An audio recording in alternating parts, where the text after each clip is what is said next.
Bienvenidos a un episodio más de Charlas Escépticas. Hoy hablaremos ¿para qué nos sirve la filosofía? Hoy nos acompaña Daniel Galarza, licenciado en Filosofía por la Universidad de Guadalajara y conocido por el blog El Escéptico de Jalisco. Daniel, ¿cómo estás? Bienvenido. Muy bien, muchas gracias por invitarme, por la invitación. Es un tema un poquito polémico recientemente. Algunos científicos han denostado un poco la filosofía. Y pues todos conocemos muy poco de filosofía, lo que es lo que nos enseñan más bien historia de la filosofía en la escuela, en la prepa, en la universidad. Nos hablan de Platón, de Aristóteles, de Tomás de Aquino, de Nietzsche, pero nada más nos dan una embarradita. Pero realmente, ¿qué se estudia en la filosofía? O tú que estudias una licenciatura en filosofía, ¿qué estudias? ¿De qué se trata? Sí, mira, en la carrera, buena parte también se ve algo similar a lo que comentas. Es una parte, pues, de historia de la filosofía. En la carrera, casi todos los 3, 4 años que llegas a durar, vas a ver Platón y Aristóteles en muchísimas materias, en distintas materias. Pero lo importante aquí es saber que la filosofía pues no se reduce solo a la licenciatura, no es un asunto de tomar una licenciatura y ya decir que, bueno, ya soy filósofo igual que Platón o que Aristóteles, ¿no? Aristóteles, para ponernos en poquito contexto, pues él estudió 20 años en la escuela de Platón, en la academia. Entonces, para uno que estudia, no sé, un máximo de 5 años la licenciatura, todavía te faltan otros 15 años para estudiar más o menos lo que estudió Aristóteles. Pero bueno, el punto es de que la filosofía no es solo eso, no es solo historia de la filosofía. Como bien dices, hay algunos científicos y otro tipo de intelectuales, periodistas, literatos y demás, que han llegado a cuestionar pues la validez del campo y a veces con críticas bastante razonables, hay que admitirlo. Desde la filosofía ha habido, yo lo llamaría un zoológico de criaturas extrañas, de bichos raros, de entre posmodernos, existencialistas, fenomenólogos, esa clase de nombres medio raros que, pues si le preguntas a una persona en la calle, pues no te va a saber responder qué es eso, qué es un existencialista, qué es un posmoderno, etcétera. Entonces, a veces los de filosofía tenemos la culpa de este tipo de críticas, porque ya se ve como algo aparte de la sociedad, casi como la torre de marfil de las metáforas antiguas, en la que solo ciertos sabios, ciertos iluminados conocen este tipo de artes oscuros, ¿no? Y pues nada de eso, la filosofía en realidad es un campo necesario, dado que básicamente en cualquier ciencia, en cualquier área de la cultura, llámese la religión, la política, el arte, vas a encontrar que los que se dedican a este tipo de áreas filosofan todo el tiempo. Es decir, se hacen cuestionamientos sobre la naturaleza de su arte, de su ciencia, de su religión, etcétera. Ese tipo de cuestionamientos generales es lo que se conoce como principios y problemas filosóficos. Y la filosofía o el fin de la filosofía como una disciplina académica es estudiar esos principios y los problemas generales que de eso se derivan. A lo mejor suena muy abstracto, pero podemos tener ejemplos muy, muy fáciles. Por ejemplo, cuando hablamos de ciencia, bueno, ¿y qué es la ciencia? ¿Cómo podemos afirmar que una teoría es científica? ¿Qué requisitos necesita una teoría para decir que es científica? En base a las respuestas que tú puedas dar, puedes dejar fuera o puedes dejar dentro ciertos campos que en realidad otros no van a considerar ciencias o que tal vez sí se consideran ciencias por otros más. Por ejemplo, conozco algunos profesores de física que te van a decir que ciencia es aquello que se puede hacer con matemáticas, que se puede medir. Y si dejamos ahí la definición, vas a dejar fuera una buena parte de la psicología, una buena parte de la biología, y no se diga de las ciencias sociales, quedan fuera en automático. Mientras que otros han dicho que ciencia, por ejemplo, Sam Harris, ha llegado a decir que la ciencia es aquello que se basa en la evidencia y la razón. Bueno, pero la filosofía también se basa en eso, entonces la filosofía es una ciencia. Algunos discursos o ideologías políticas tratan de basarse también en eso, ese tipo de ideologías acaban siendo ciencia.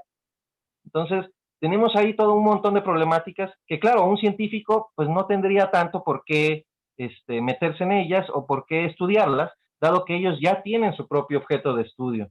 Ellos ya están trabajando en lo suyo, que es en el estudio y el descubrimiento de la naturaleza y de nosotros mismos. Los filósofos, al menos idealmente, se ocuparían de estudiar este tipo de problemas, de contrastarlos, de darlos a conocer de forma clara para que de ahí se pueda debatir con los mismos especialistas de esas áreas, con los ideólogos, con los políticos, con los científicos, con los artistas, etcétera.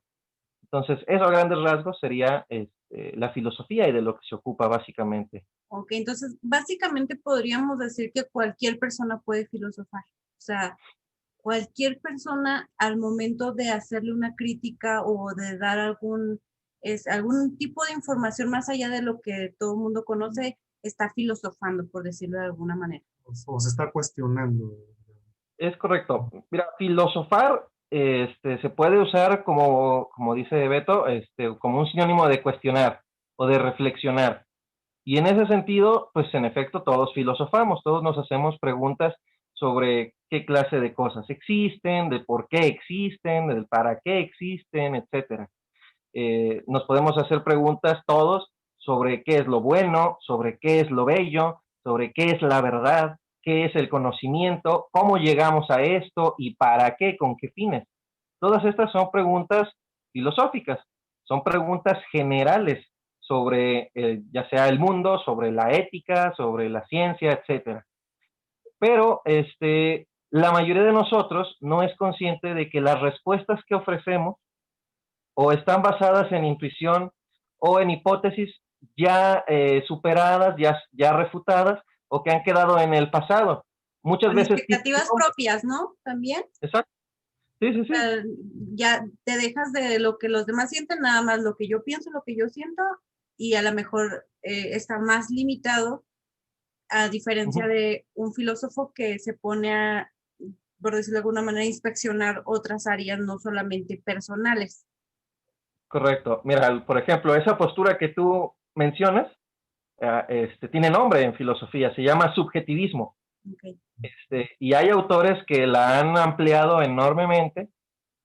Yo considero que es equivocada, que en realidad pues el mundo no se reduce a nuestros sentimientos, ni a nuestras sensaciones, ni a lo que queramos que sea, pero ha habido autores que lo han desglosado, que lo han analizado, que lo han criticado, y ese es el punto para ¿cómo decirlo? La materia que los filósofos les encanta cortar, que les encanta desmenuzar. Este tipo de ideas generales, de hipótesis acerca de cosas tan fundamentales como qué es el mundo y cómo interpretarlo. Ese tipo de problemas, de hecho, pues tienen nombre, son problemas de tipo ontológico o metafísico. Y son las personas, los filósofos que se dedican a la ontología, los que vendrían a estudiar, pues, qué clase de hipótesis, qué clase de doctrinas filosóficas se adoptan en distintas áreas. Este tipo de preguntas también se hacen dentro de la ciencia, dentro de la religión, y se establecen ciertas respuestas. Eso es lo que uno en filosofía puede analizar. Bien. ¿Y qué campos de estudio abarcan? Mira, la filosofía tiene una división muy básica de ontología, que es la rama que estudia la naturaleza de la existencia, es decir, qué clase de cosas existe, a qué llamamos existencia, qué es una entidad o un objeto concreto o material y de qué se diferencia, por ejemplo, de un concepto.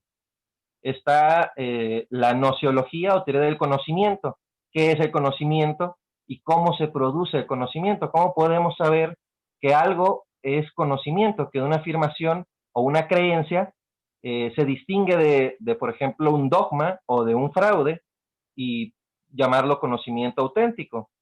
Está la ética, una de las ramas más famosas y más discutidas actualmente, Y obviamente, bueno, la pregunta básica es qué es lo bueno o qué es el bien, qué es lo correcto, y en qué se fundamenta, si tiene un fundamento para empezar.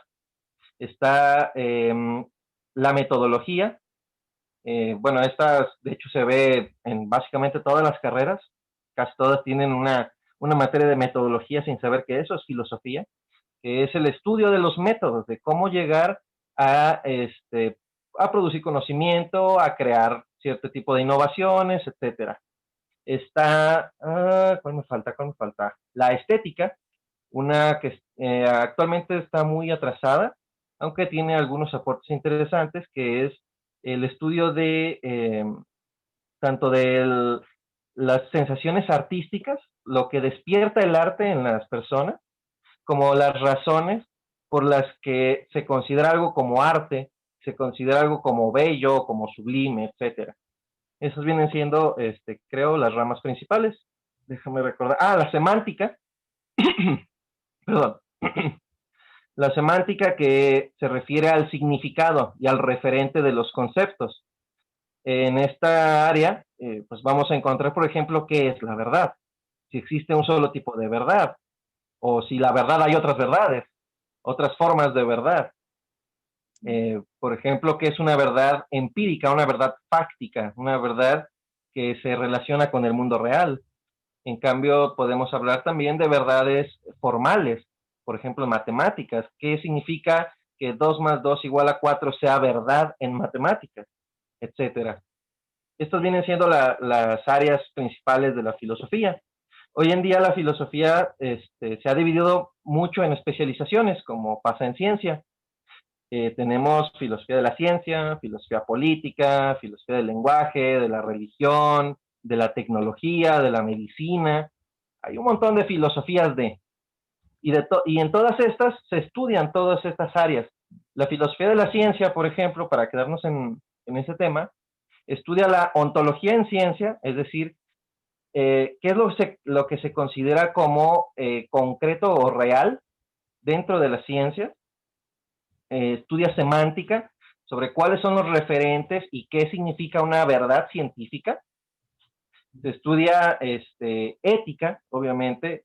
Hay toda un área enorme y tal vez la más conocida es la ética biomédica, aquella que tiene que ver con temas como la eugenesia, el aborto, decisiones muy difíciles a la hora de enfrentar problemas médicos. Se estudia estética, un problema que a mí en lo personal me encanta de la estética en la ciencia es que es la simplicidad. ¿A qué se refieren los científicos cuando dicen que una teoría es simple? Cuando dicen que es bella. Esos son problemas que han ocupado libros completos de problemática.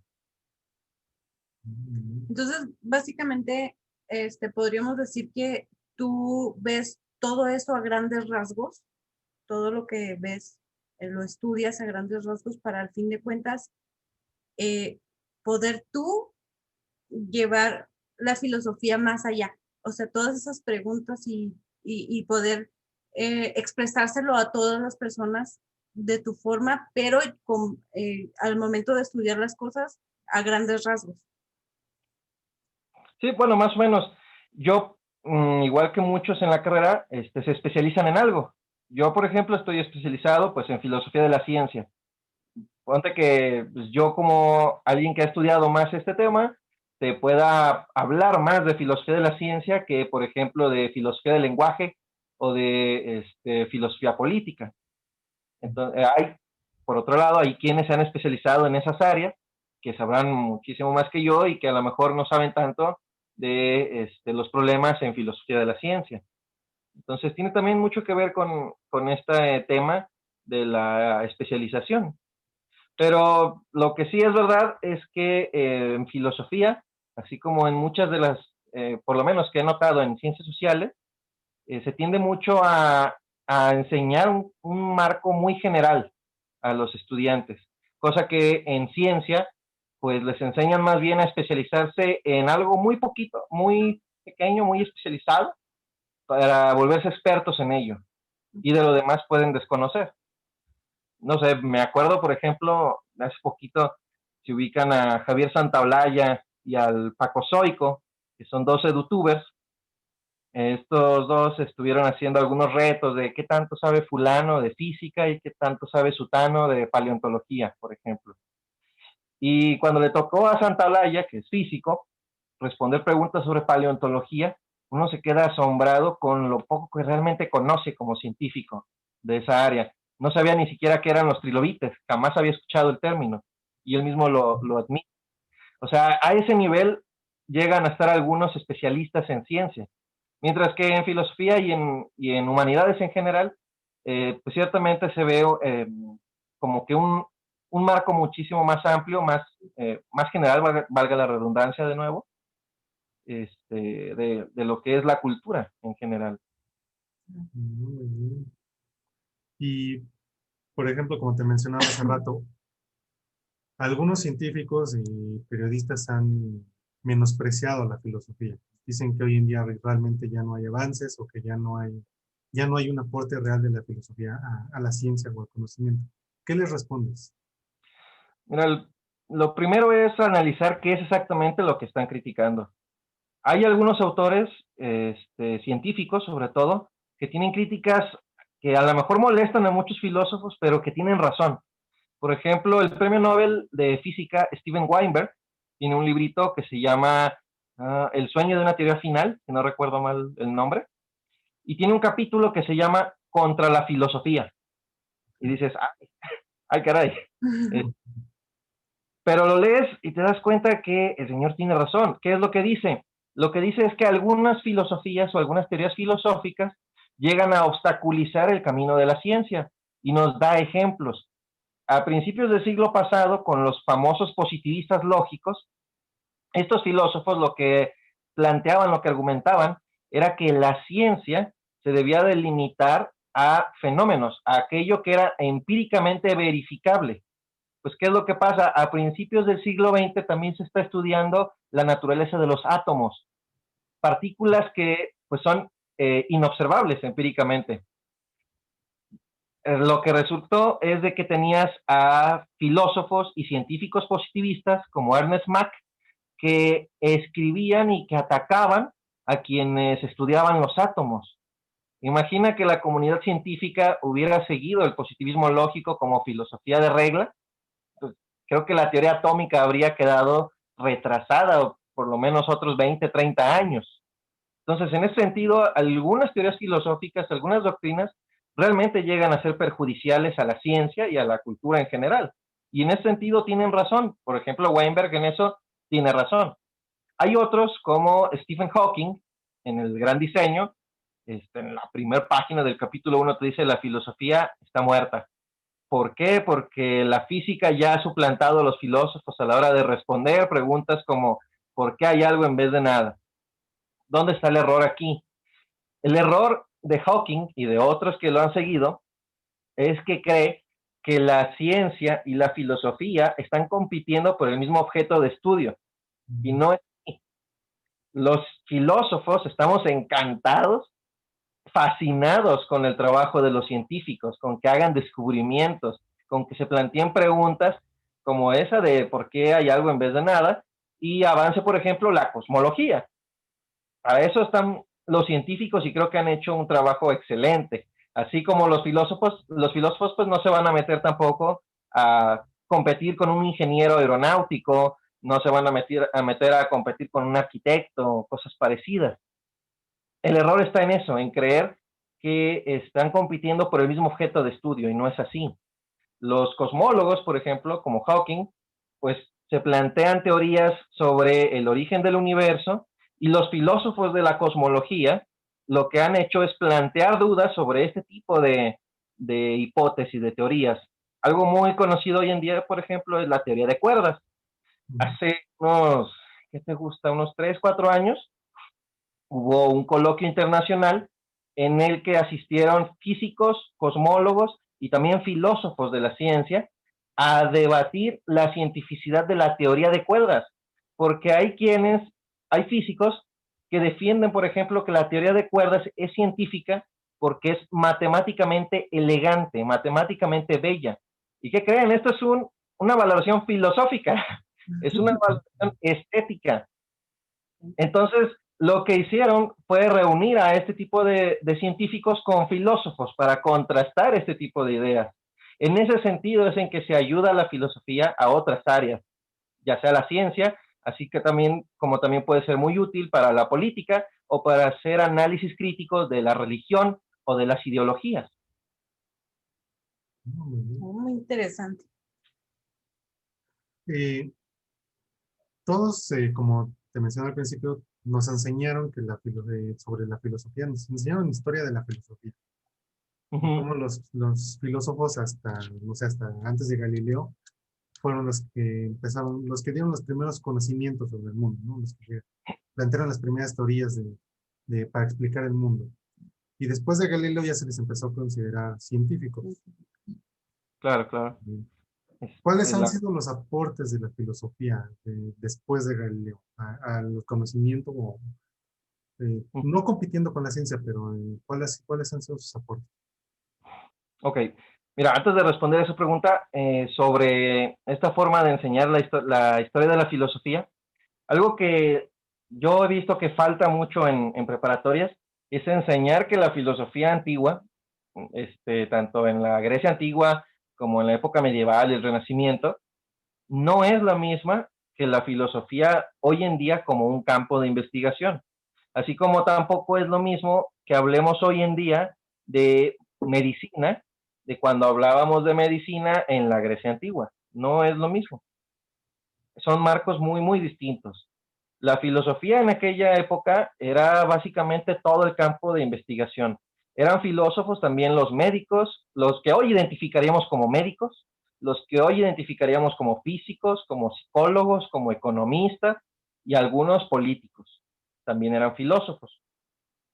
Entonces, partiendo de ese punto, es que debemos de diferenciar de que muchas ramas de lo que antes se consideraba filosofía, sencillamente se fueron desplazando con objetivos más concretos, más especializados y con métodos distintivos, que es lo que hoy llamamos pues, las ciencias.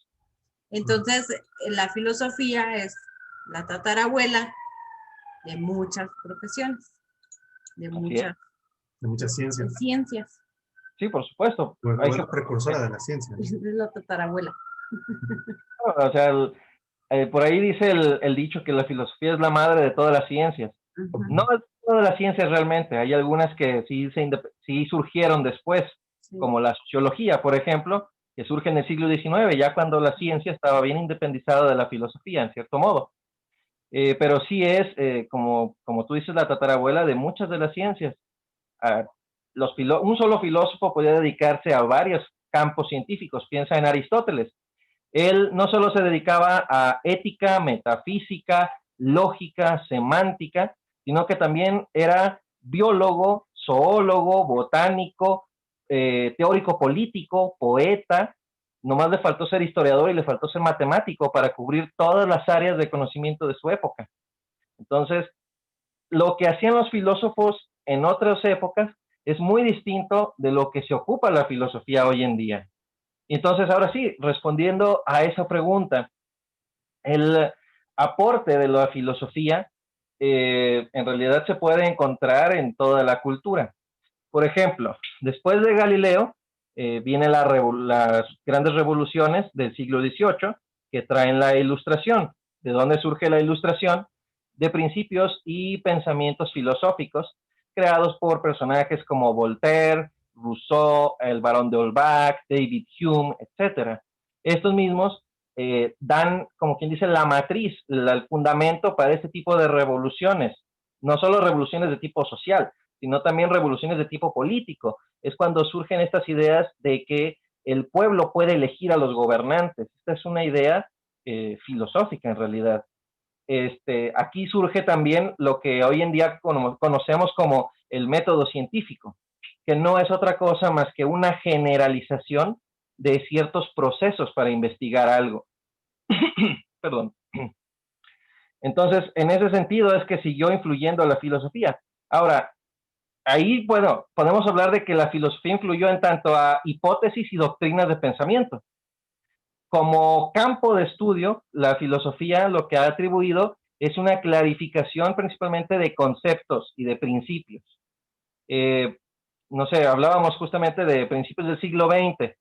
Algunos de los grandes revolucionarios en ciencia, desde la teoría de la relatividad y la física cuántica, y también en psicología, con la psicología experimental y el conductismo, basaron mucho de sus trabajos en teorías y principios establecidos por los filósofos de aquella época. Einstein, por ejemplo, conocía bastante bien los escritos de Bertrand Russell, de Karl Popper, de Ernest Mach y de Henry Poincaré. Estos dos últimos, aunque también eran físicos, también eran grandes filósofos. Y ellos aportaron las primeras semillas de duda a la física clásica, a la física newtoniana.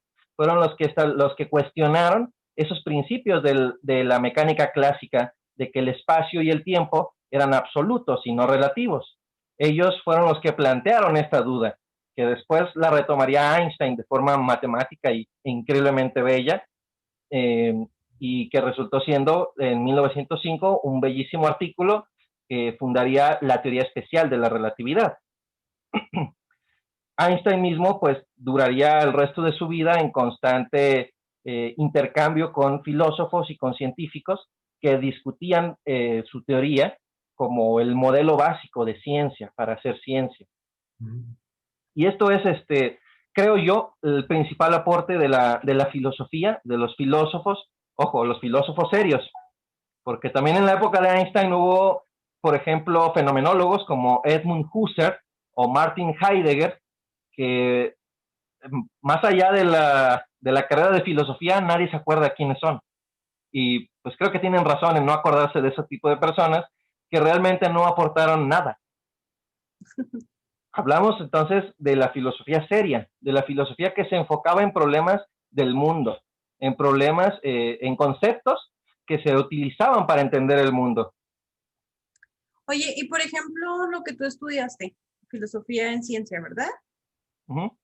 En este caso, mm, ¿tu carrera en qué va enfocada? O la pregunta sería, ¿a qué me podría yo dedicar? ¿En qué espacio de alguna empresa puedo entrar a ser filósofo de la ciencia? O sea, ¿cuál sería un puesto que yo podría obtener en alguna empresa?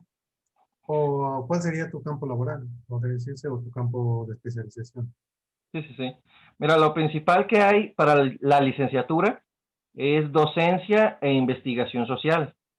Es tanto de maestro de prepa como de universidad, ¿Sí? en periódicos o revistas, así como en investigación académica. El detalle con la carrera de filosofía y con muchas de ciencias sociales y de letras, no nomás aquí en México, en Latinoamérica en general, es que es muy mal pagada si te quedas solo con la licenciatura de filosofía. Entonces, los que me han preguntado que si les recomiendo estudiar filosofía, yo siempre les he dicho que primero estudien algo más. Tal vez es un error mío el no haber estudiado antes algo más, una ingeniería o una ciencia de preferencia. Uh-huh. Y no solo por la cuestión laboral, sino también por la formación.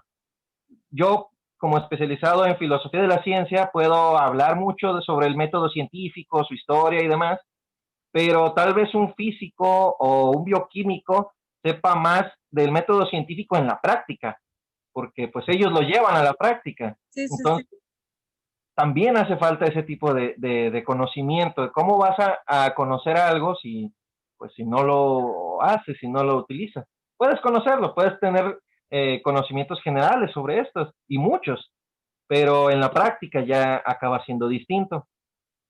Y para los que, como yo, que no estudió una carrera antes, pues está el crecer, seguir estudiando, está el continuar a la maestría y posteriormente al doctorado. Y ya posteriormente, pues quién sabe, otra carrera.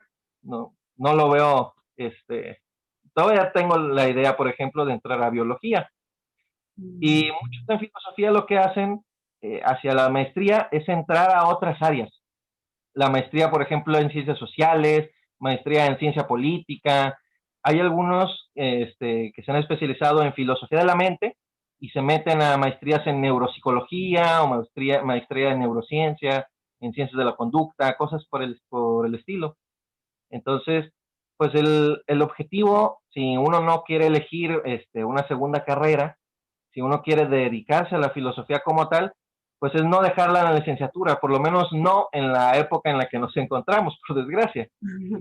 Y en el país en el que estamos. En el país en el que estamos. Sí, o sea, solo para tenerlo en cuenta, si a los científicos les está costando, imagínate los filósofos hoy en Sí, día. porque normalmente siempre es el burlarse de los filósofos y decirles de cosas, ¿no? Así. Que son bien Que son marihuanas muy- y todo eso. Que van a de vivir. que, ay, tú vete a filosofar y cosas así, ¿no? O sea, simplemente agarrarlo de mofa y no tomarlo en serio, pero realmente si se pusieran a ver qué hay detrás o para qué sirve o cómo se utilizaría realmente, dejarían de estarse burlando de esta manera. O sea, el problema es que realmente no nos dicen lo que es. Por ejemplo, yo no llevé ninguna clase de filosofía, lo único que llevé es en historia, me hablaron en algún momento, yo creo que te gusta 2, 3 clases sobre filósofos y ya sé. ¿Y qué es un filósofo? Pues alguien que existió hace mucho tiempo, ¿no? O sea, ¿qué? No sé. Ya hasta No, después lo vas investigando y vas sabiendo qué es un filósofo. Sí, sí, ¿Qué claro. hace? y depende también en qué carrera estés, ¿no? Porque, por ejemplo, tú estabas en una ingeniería, Sí. donde realmente no te hablan de filosofía. Y yo soy de ciencias sociales, soy sociólogo, a mí sí me hablaron, pero también por historia de la filosofía, historia de la filosofía política, más que nada. De hecho, aquí tengo este librote que tuve que aventarme. Ah, bueno, está muy bonito también, ¿eh? No crees Está muy que bonito. ah, Es un resumen de todas las filosofías políticas que han salido, ¿no? Desde Platón, Aristóteles, Maquiavelo y todo, hasta las más recientes, ¿no? Sí, sí, sí. Este, pero sí, hay demasiadas informaciones respecto al tema, ¿no? Y Sí, no, y te digo, mucho de eso es también culpa no solo del sistema educativo o de las personas o de los científicos que despotrican contra la filosofía, también es eh, una mala, ¿cómo se dice? Tiene una mala reputación la filosofía, no tiene buenas relaciones internacionales la filosofía, no tiene buenos divulgadores. Muchos de los divulgadores actuales son visiblemente charlatanes, hay que decirlo así tal cual. O sea, hay uno, por ejemplo, que se llama, su apellido parece trabalenguas, Darío Stanksriver, que es de Argentina, y el señor es un completo charlatán, y sin embargo, ha sido muy exitoso en toda Latinoamérica. Es un autor muy reconocido como divulgador de la filosofía. En ciencia hay gente como Carl Sagan, como Richard Dawkins, como Stephen Hawking, que aunque las personas no sepan de lo que hablan, mínimo los conocen. O sea, esa es una diferencia. En otros tiempos sí hubo alguno que otro filósofo, por ejemplo, el ya mencionado Bertrand Russell, que pues ciertamente mucha gente lo conoce fuera de filosofía. era matemático, ¿no? También era matemático.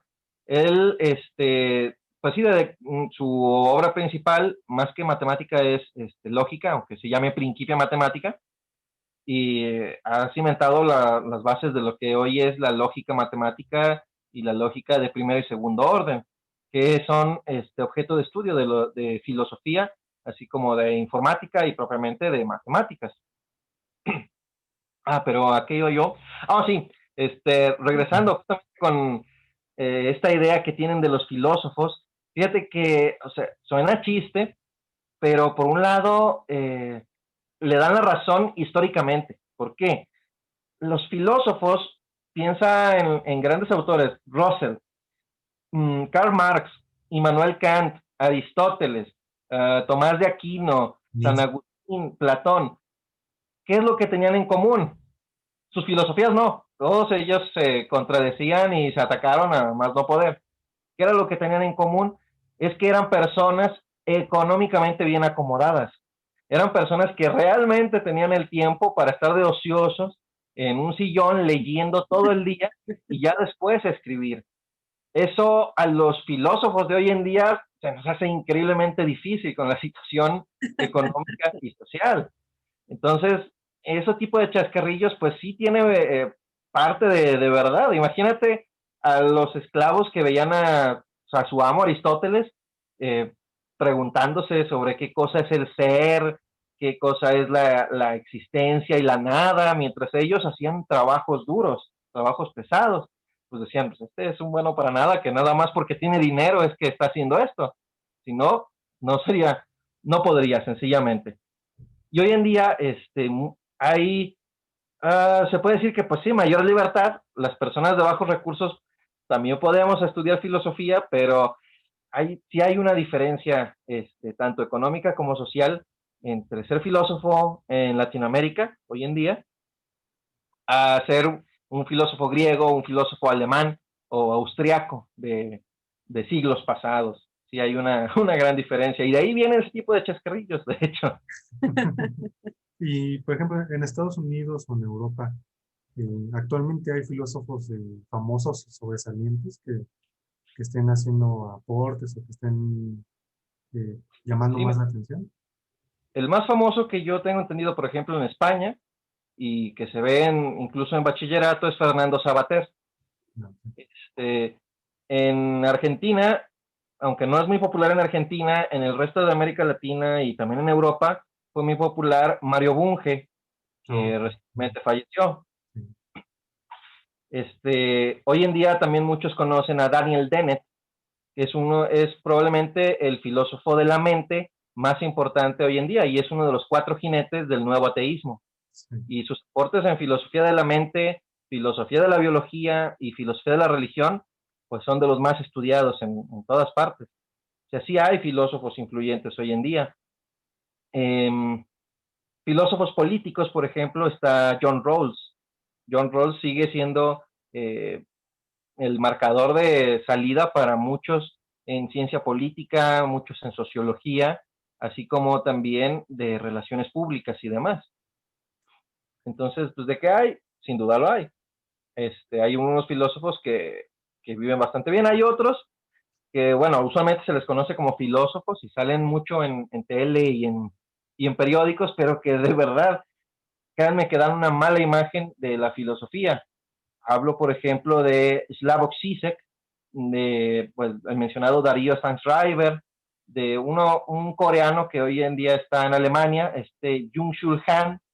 Este tipo de autores pues aparecen en El País, aparecen en YouTube y demás, pero realmente de contenido útil, tanto para la sociedad como para el mundo académico, es cero, es muy poco en realidad. Oye, y por ejemplo, tu experiencia o que nos puedas decir, ¿qué fue lo que a ti te llamó, te hizo o por qué fuiste hacia la filosofía? Lo que a mí me interesó más, fíjate, fue la especialidad en filosofía de la ciencia. Yo cuando estaba pues haciendo mis preparativos para entrar a la universidad, tuve 5 opciones, tomé a consideración 5 opciones: historia, periodismo, biología, economía y filosofía. Economía fue la primera que descarté porque llevaban contabilidad. Yo llevé contabilidad en secundaria y acabé asqueado de la contabilidad, ya no quería saber nada de contabilidad. Yo también. Mi papá es contador no quería ya seguir esa línea. Historia la descarté porque todo el plan de estudios, incluyendo las especialidades, se enfocaba mucho en historia de México. Y sí me gusta y me interesa mucho la historia de México, pero sí tenía más intereses pues de tipo internacionalista, de tipo cosmopolita, con la historia de la ciencia y la historia de la tecnología. Entonces también la descarté. Biología es una carrera que está en un centro universitario fuera de la ciudad y pues no soy que digas un ricachón y pues también tenía planeado trabajar en lo que estudiaba, entonces pues la descarté sencillamente por tiempo y porque está muy lejos. Entonces me quedó periodismo y filosofía. Al final elegí periodismo.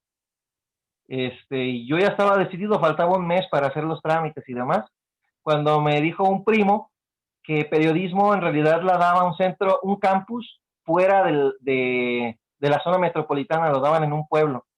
Y yo me quedé así como que, ¿what?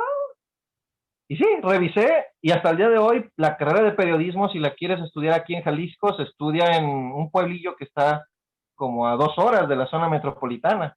No, Así como que no, pues decepción total, ¿verdad? Y pues me quedó filosofía. Tampoco la tomé con pesar. Este, la especialidad en filosofía de la ciencia en general, si se lleva bien, es muy completa. Se lleva fundamentos de las matemáticas, fundamentos de la física, se llevan 3 semestres de lógica matemática y se puede ampliar todavía a filosofía de la inteligencia artificial, se lleva filosofía de la biología, filosofía de la física, mmm, filosofía del lenguaje. ¿Qué más se llevaba? Básicamente te llevas toda la teoría de Sí, las, o sea, principios de historia de la ciencia, claro. o sea, es muy completa, en realidad, la especialidad en filosofía de la ciencia. Si sales con un muy buen bagaje y también con buena bibliografía. Lo principal que a mí me ha servido es el tipo de herramientas que me dio la carrera, más que el tipo de conocimientos. Eran las herramientas que me daban a mí para yo seguir buscando, yo seguir conociendo del tema. Entonces, en ese sentido, pues se puede decir que no me arrepiento en ese sentido. En el sentido económico, pues reservo mi Comentarios. comentario ahí en ese aspecto, ¿verdad? Entonces, básicamente con toda la teoría que tienes también, pues te ayuda también a enfocarte más en algo que quieras estudiar, como dices, es para estudiar otra carrera, como dices tú, biología, pues ya, está, está muy interesante. sí, y ya Ajá. te vas agarrando, pues, más teoría sobre, y al momento de leer y empaparte sobre teoría de otras ciencias, pues ahí vas decidiendo cuál te gusta más y cuál a cuál estás enfocado, porque pues algunos somos matemáticos y otros no. Sí, no, así es la vida. Y Sí. pues para aquellos que decían que, por ejemplo, se metan a humanidades o a filosofía porque no hay matemáticas, pues sorpresa, hay 3 semestres de lógica matemática, uno de fundamentos de las matemáticas, otro de filosofía de las matemáticas, y si quieres tomar también, estar en los seminarios de teoría de la relatividad, seminario de la mecánica clásica y seminario de la filosofía de la mecánica cuántica. Yo quería estudiar físico-matemática. Y, Digo, y yo estudié sociología y también lo dejé precisamente porque no hay campo laboral más que de maestro. Y a lo mejor me han dicho que soy bueno explicando, pero no tengo paciencia para enfrentar una aula y me dediqué a los aviones. Hoy Ah, estudié aeronáutica después, pues puede ser sociología de la aeronáutica, de hecho casi no hay. ¿no? Estaría bien. fíjate, Eh, ¿Qué es lo que te tenemos? aventarías toda la teoría me de... aventaría toda la carrera. Tendría que llevar también algo de física, Sí, cuestiones del estilo, ¿no? me Pero imagino que sí. Sí, o te sea, quería preguntar, ajá. lo mencionaste hace ratito y he visto que muchos lo mencionan. ¿Qué es el posmodernismo? ¿O por qué se critica tanto al posmodernismo? El posmodernismo es una corriente intelectual, tanto en arte, literatura, como en humanidades, en ciencias sociales. Es una corriente que se alimenta de las teorías romanticistas, del romanticismo del siglo XIX y del idealismo alemán. Los posmodernos, por lo menos en filosofía, porque en literatura es algo muy distinto, en filosofía y en ciencias sociales, son ese conjunto de autores que van a hablar de la sociedad en un sentido como un relato. Ellos hablan de relatos y metarrelatos de la sociedad. Y como la sociedad es una clase de metarrelato, o por lo tanto una clase de texto, entonces no se debe de estudiar, se debe de interpretar. Y pues para interpretar algo necesitas conceptos como rigurosidad, no necesitas como investigación, no necesitas el concepto de verdad. Estos se vuelven irrelevantes cuando tú lo que quieres hacer es una interpretación. Por ejemplo, de una obra de arte o de una novela, tú puedes hacer una interpretación, a lo mejor muy detallada y todo lo que tú quieras, pero va a ser muy distinta de la interpretación de tu pareja, de tu maestro de letras, etcétera. Es subjetivo completamente. Exactamente. Estos autores lo que trataron de hacer es eso mismo, pero aplicado a la investigación social. Entonces, el principal error yo diría, horror que introdujeron en humanidades fue el relativismo cultural. El relativismo cultural se usa y sí llega a ser muy útil a la hora de analizar aspectos muy particulares de las sociedades. O sea, de eso no hay ninguna duda. Por ejemplo, el por qué se aceptan ciertos valores en ciertas épocas, en ciertas partes del mundo, pues el relativismo llega a ser útil. Pero cuando quieres establecer por qué ese tipo de valores son establecidos o por qué, no sé, en el mundo occidental se lleva a cabo una investigación en base a métodos científicos, mientras que en una tribu amazónica no, y llegas a decir que eso solo es una cuestión histórica, una cuestión de contexto, pues ahí hay algo mal. ¿Por qué? Porque las interpretaciones de la luna y de las estrellas de, por ejemplo, una tribu amazónica, pues obviamente no van a ser las mismas que de la astrofísica basada en la teoría de la relatividad. Hay algo equivocado ahí en ese punto. Y es algo que, por desgracia, se introdujo y se introdujo bien hondo al punto de que hoy yo lo veo como un terrible cáncer en ciencias sociales y en filosofía. Entonces, cuando alguien habla del posmodernismo, se refieren a eso. Porque hay arquitectura posmoderna, hay literatura posmoderna, que es muy interesante y sí, tiene sus méritos. Por ejemplo, autores posmodernos en literatura, pues podemos hablar de Humberto Eco o de Günter Grass, y son novelistas muy exitosos, con obras, pues creo que fundamentales hoy en día. Pero cuando hablas en filosofía, no sé, te metes a temas que no tienen sentido. Me acuerdo, por ejemplo, hace rato que te digo que di otra charla, me acordé de un autor que se llama Jesús Mosterín, bueno, se llamaba, murió hace unos 2, 3 años. Este pensador español, pues en su universidad, sus estudiantes se interesaron por Jacques Derrida, el autor de la gramatología. Y entonces, pues, Mosterín, como era influyente, pues dijo, pues hay que invitarlo, hay que traerlo a la universidad y vemos qué dice. Su conferencia fue sobre la amistad. Y Derrida dijo que el amigo es el ser. ¿Y qué es el ser? El ser es el tiempo. Y eso es el amigo. Mosterín obviamente se quedó con cara de ¿what? Como nosotros así. Y cuando Mosterín le replicó a Derrida, pues de que básicamente no había dicho nada, Derrida le contestó, es que tú te tomas la filosofía muy en serio, cuando debe de tomarse como una pieza musical. Entonces, caray, creo que ahí estamos mal ubicados, creo que ahí nos equivocamos de campo, de carrera para aplicar el posmodernismo. Y pues estas ideas cuando, no sé, contándolas así, suenan divertidas y para la anécdota, el chiste, ¿no? Pero cuando se aplican a políticas públicas, cuando se aplican a programas académicos, es cuando surge realmente pues lo peligroso. Cuando dices que no importa la verdad, que solo hay interpretaciones, pues básicamente todo lo puedes derivar. Básicamente todas las opiniones entonces van a tener la misma validez. Y esto otra vez a muchos puede sonarles correcto, no sé, es más democrático el tema del conocimiento. Pero, por ejemplo, en medicina, cuando dices que la medicina es solo un discurso y que en realidad hay más discursos, como el discurso homeopático, el discurso de la acupuntura o la biodescodificación, no estamos solo discutiendo un tema académico, un tema intelectual, se están discutiendo vidas ahí, se está discutiendo la salud de las personas. Y el que instituciones como hospitales o universidades apoyen ese tipo de ideas, pues acaba resultando algo peligroso. Ahora con lo que actualmente pasa en política, algo que muchos autores como el que les mencionaba Alan Sokal o como Mario Bunge mismo hicieron por muchos años, es advertir que el posmodernismo, que usualmente estaba entre académicos e izquierdistas políticos, que tarde o temprano la derecha política y la extrema derecha iba a aprovechar este tipo de discursos para atacar a la izquierda, para atacar todo lo que se había construido desde la izquierda ilustrada y después levantarse ellos.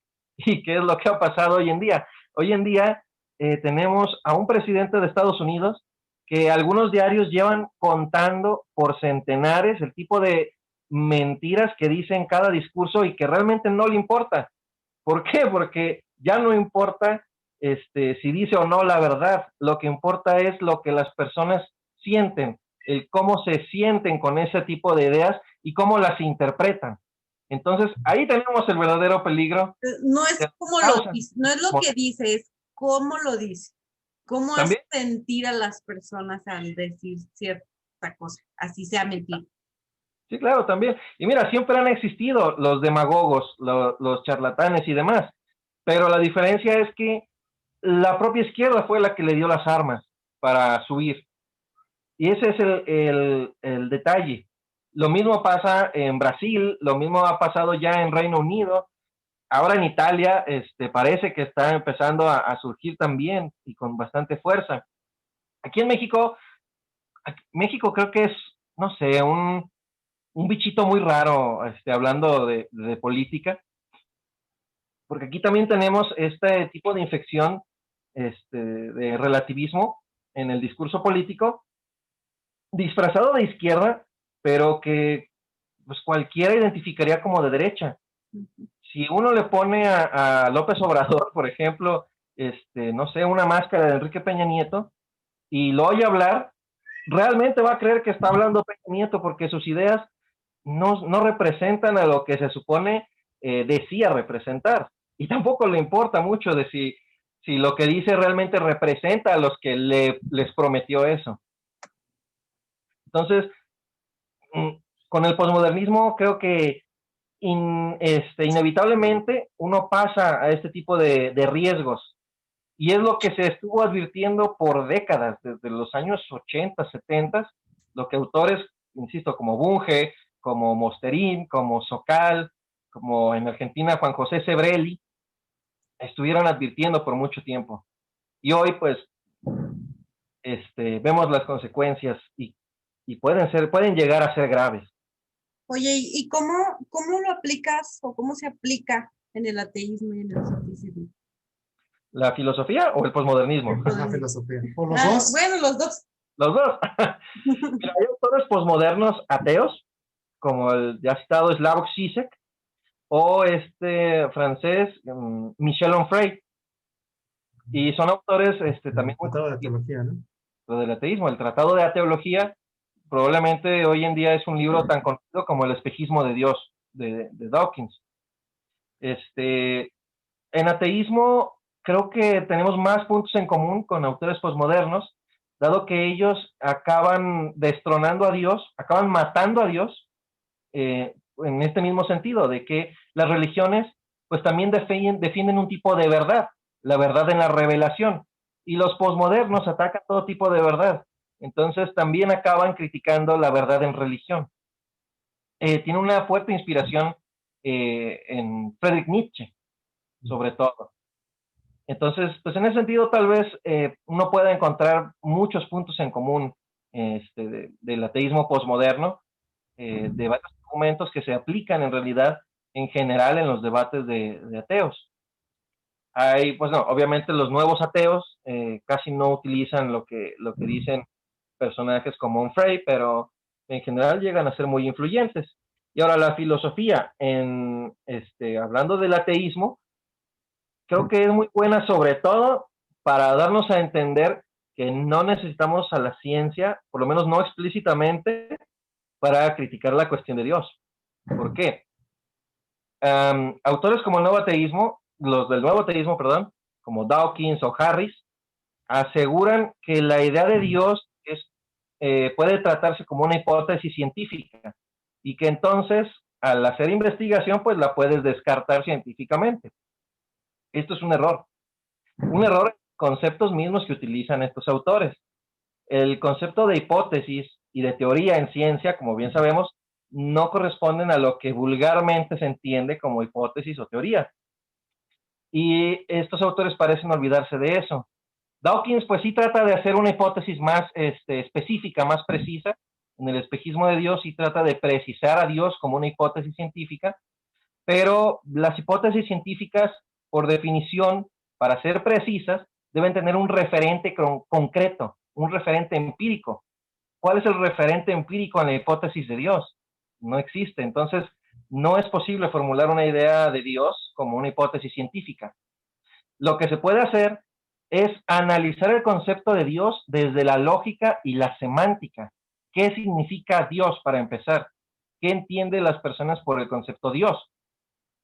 El concepto estándar es esta entidad todopoderosa, que todo lo sabe, que es infinitamente buena y que además interviene en el mundo, porque se supone nosotros somos su mejor creación.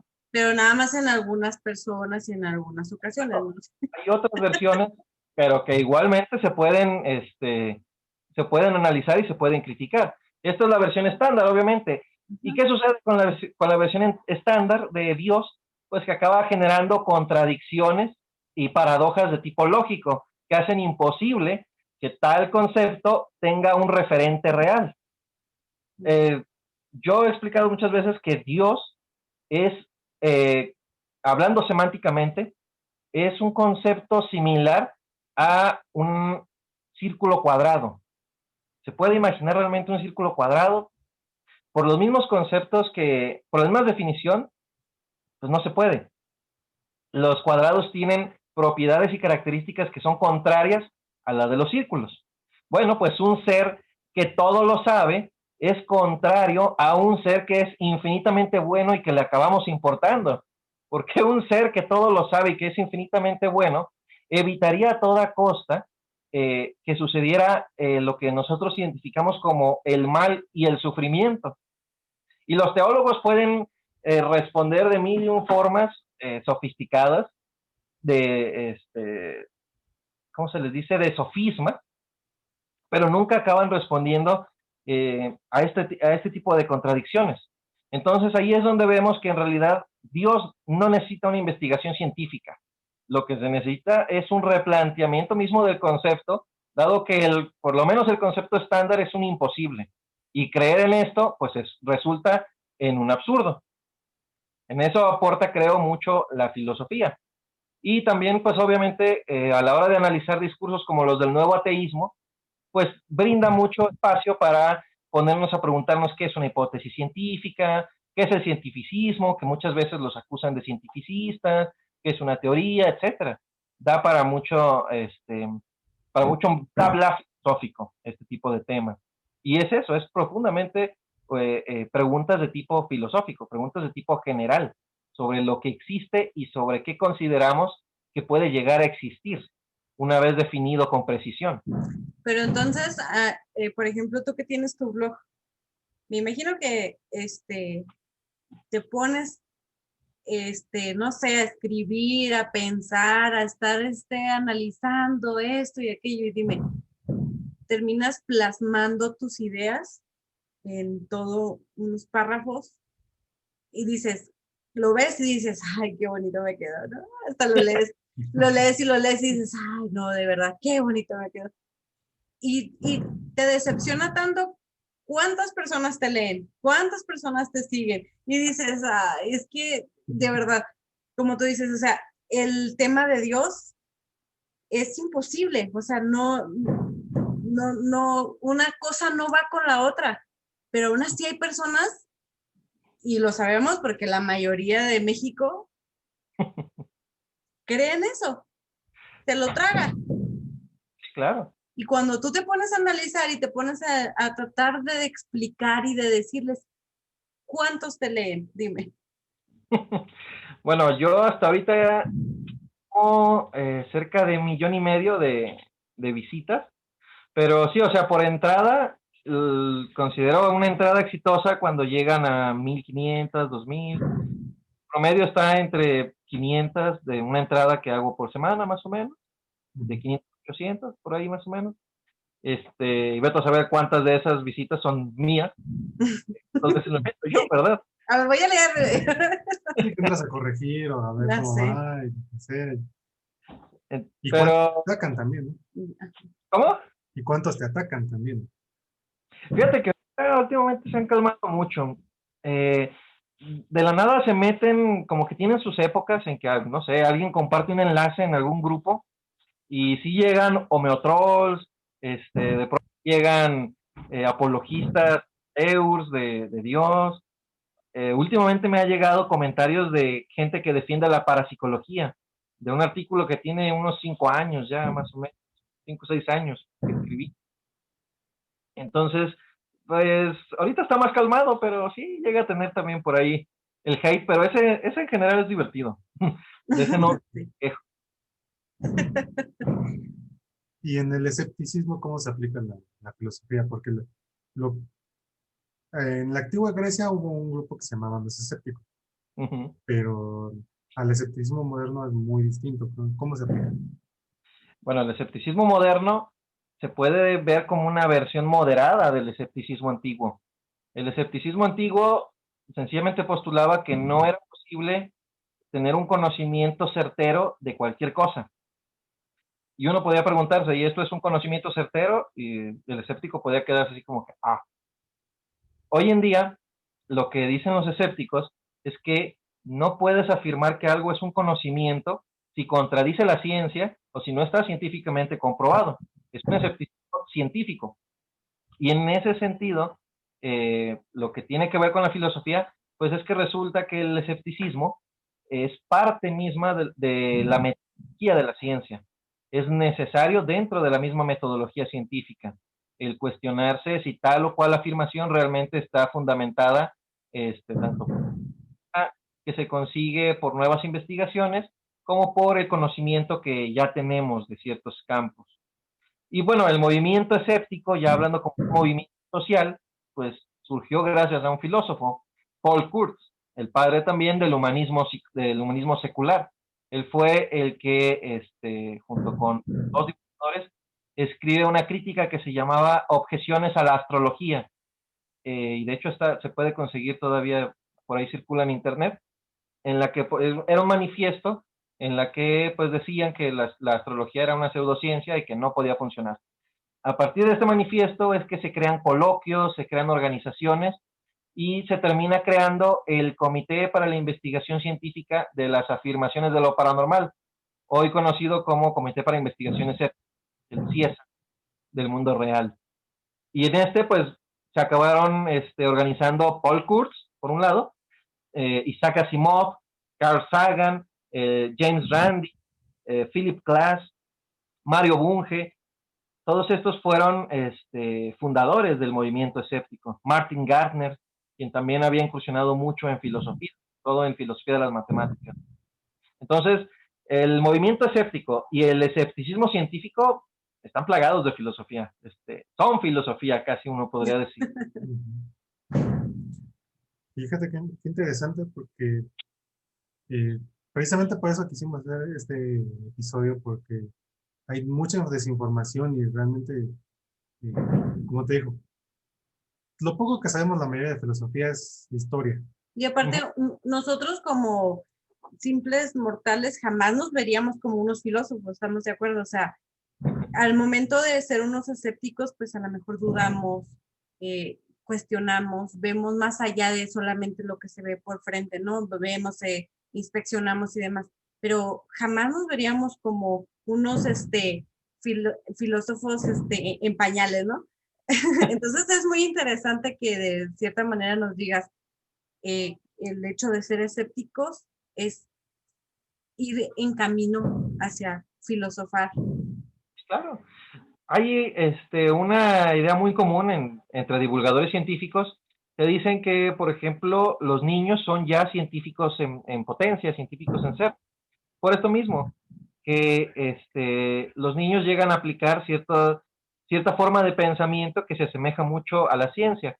Pues la realidad es que, así como también aplicamos ciertas cosas que se asemejan mucho a lo que es el método científico, pues también estamos plagados de supuestos filosóficos, de preguntas de tipo filosófico, y nos las contestamos seguido. A veces mal, a veces bien, pero mal fundamentada, y a veces mal y mal fundamentada. Muy Entonces, bien. eso es que acaba estando la filosofía, para tratar de dar un poquito más de claridad, aunque a veces solo aporte más confusión, como con el caso de los posmodernos. Pero pues, Pues sí, por eso quisimos hacer este capítulo para platicar contigo un poco más y sabiendo que eres escéptico, que tienes un blog y que puedes darnos un poco más de tu conocimiento y ya platicamos todo esto. Claro. Bueno, y creo que serían todas las dudas que tendríamos. No sé si hay algo que quieras aportar, algo que quieras decir más. ¿Algo Sí, que mira, quieras aclarar? lo que habría que quedarse uno con el tema de la filosofía, con el qué es la filosofía, es que es una palabra polisémica, que significa varias cosas. Entonces, las personas no deben confundir los distintos significados. Por ejemplo, a veces habla de la filosofía de vida que todo el mundo tenemos, y es este conjunto de ideas que a veces las tenemos más o menos bien sustentadas, pero que en realidad no tienen mucho que ver con el campo de investigación, con el campo de estudio. Otros hablan de filosofía en el sentido de hablar de aristotelismo, de marxismo, de neoliberalismo, de existencialismo, etcétera. Aquí están hablando de doctrinas filosóficas, de escuelas de pensamiento, y no debe de confundirse eso. Esas se estudian en filosofía, pero a modo de cultura general, usualmente. Aunque todavía hay filósofos pues, existencialistas, filósofos marxistas y demás, pero pues eso ya es tema aparte. En general, esa es una forma de entender la filosofía como doctrina de pensamiento, como doctrinas de pensamiento. Y también está la filosofía como campo académico, como campo que estudia tanto ese tipo de doctrinas de pensamiento como las llamadas filosofías de vida, como esos supuestos que tienen ya sea las personas o que tienen los distintos campos de la cultura, la ciencia, la religión, la política, etcétera, de los que ya comentamos.